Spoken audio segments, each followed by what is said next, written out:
Telugu Desam party అధికారంలోకి వచ్చిన తర్వాత ఈ 6 నెలల కాలంలో ఈ నియోజకవర్గానికి వాళ్ళు ఏం చేశారు అని అడిగితే ఇలా వైఎస్ఆర్ కాంగ్రెస్ పార్టీకి స్ట్రాంగ్ గా ఉన్న లీడర్లు, పేద ప్రజల కోసం పనిచేసే లీడర్ల ఇంటి ముందు గుమ్మాలు కొట్టడం, వాళ్ళ పొలాలకి అడ్డంగా గోడలు కట్టడం, అలాగే వాళ్ళ మీద తప్పుడు కేసులు పెట్టి పోలీసులతో వాళ్ళని బెదిరించడం, ఇలాంటి నీతిమాలిన చర్యలు చేస్తున్నారే తప్ప వాళ్ళు ఇచ్చిన సూపర్ 6 కానీ లేదా మిగతా వాగ్దానాలు కానీ ఏవీ నెరవేర్చకుండా ఏ విధంగా ప్రజల్ని మోసం చేశారో ప్రజలందరికీ ఇప్పుడే అర్థం అయిపోయింది.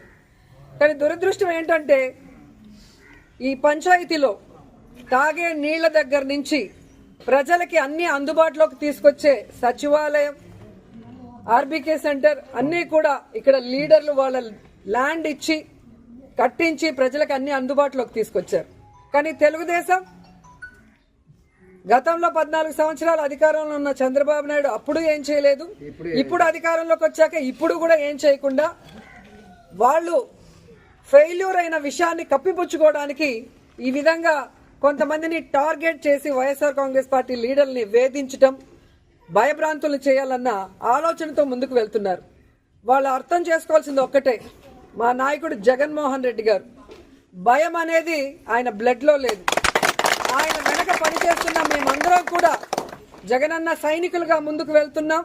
ఎవరికి భయపడే పరిస్థితి లేదు. ఎందుకంటే వైఎస్ఆర్ కాంగ్రెస్ పార్టీలో మేము ఎవరు తప్పు చేయలేదు.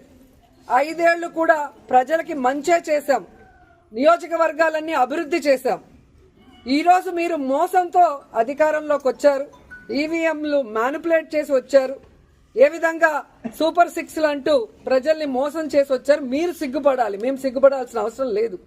కానీ ఈరోజు టీడీపీ వాళ్ళని హెచ్చరిస్తున్నాం, ఇలాంటి పనికిమాలిన కార్యక్రమాలు మరొకసారి చేస్తే సహించేది లేదు.